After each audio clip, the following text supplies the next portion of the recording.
Karena Yakobus 1:19 ada ayatnya. Ya, makanya kita harus lebih banyak mendengar. Saya percaya kata mendengar dalam bahasa Inggris dikatakan to listen. Ya, tapi juga dalam bahasa Inggris ada yang disebut to hear. Beda. To listen itu mendengar sambil memahami dan memberikan solusi. Itu to listen. Tapi kalau to hear hanya mendengar saja, nggak ada solusinya, nggak ada pemahamannya, hanya dengar. Itu to hear. But to listen itu lebih dalam. Kita memahami, mengerti pembicaraan yang disampaikan sambil kita juga memberikan solusi. Apa yang dibutuhkan oleh pasangan hidup kita, apa yang dibutuhkan oleh anak-anak kita, apa yang dibutuhkan juga oleh orang tua kita. Yang setuju kata kami. Ini penting. Nah, oleh karena itu, cara mendengar kita ini membutuhkan dua hal, yaitu kuantitas dan kualitas. Katakan bersama-sama dengan saya. Kuantitas dan kualitas. Nah, ibu perhatikan, ya, kuantitas itu dapat diperoleh dari apa?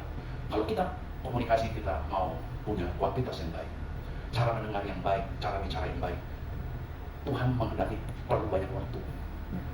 Ya, perlu banyak waktu. Kalau kita mau meningkatkan kuantitas komunikasi kita baik, ada waktu. Saya pernah buat salah, selalu nggak punya waktu.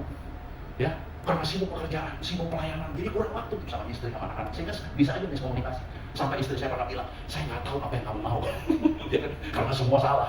Saya nggak pernah tahu. Kamu jalan sendiri. Itu sampai pernah ngomong gitu tuh selama 2 tahun pertama kita ribut terus dan hampir bercerai. Kenapa? Karena nggak punya ada komunikasi yang baik. Ini bahaya, bahaya. Kasih oleh Tuhan, kita punya keluarga, kita punya ya tanggung jawab di dalam membangun rumah tangga kita seperti yang Tuhan mau. Tapi Tuhan juga mau kita adakan waktu buat suami kita, buat anak-anak kita. Ini penting. Nah, pada saat saya banyak mendengar, tahu apa yang dibutuhkan oleh anak-anak, dan kita bisa memberikan solusi, ya. Saya mau tanya, yang didengarkan itu merasakan kasihnya? Yang didengarkan itu merasakan kasihnya? Kalau kita udah mulai cuek, mereka nggak merasa dikasih, sehingga mereka bisa cari kesenangan di luar sana. Ya, itu bahaya. Jadi kita perlu jaga betul komunikasi dengan mendengar ini. Karena pada saat kita nggak mau adakan waktu, maka mereka mencari solusi itu di luar lebih daripada di dalam rumah tangga kita, sehingga tidak mengherankan banyak terjadi perselingkuhan, ya kan? Karena nggak mau didengar di sini, jadi mereka pulangnya malam di kantor.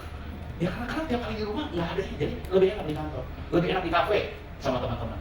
Ya, nah ini ibu-ibu kita perlu jaga nih, ya. Suami kita udah pulang capek, ya kan? Ya perlu lah, ya komunikasi, ya kan? Ada kasih sayang, ya kan? Karena kalau itu tidak dijaga juga. Nah, kedua, waktu seni bertengkar itu gimana? Kalau kita ngomong satu-satu, kalau berdua ngomong, kan bingung, tabrakan terus. Jadi yang satu mesti dengerin, oh dia ngomong apa nih, kesulitan apa, ya saya dengerin deh, ya kan? Nah baru kita ngomong satu-satu, itu seni bertengkar yang kita perlu pelajari juga, ya kan? Dan ingat, waktu kita lagi bertengkar, jangan ungkit-ungkit masa lalu, ya. Contohnya, kamu ini seperti bapakmu. Waduh. Ya kan, padahal bapaknya sama dia itu lain. Tapi dia bilang, kamu ini seperti bapakmu. Lu kan? Lu kan. Kamu ini seperti ibumu. Ya, ada yang konseling sama saya seperti itu. Saya lakukan itu, Pak. Wah, saya bilang, jangan.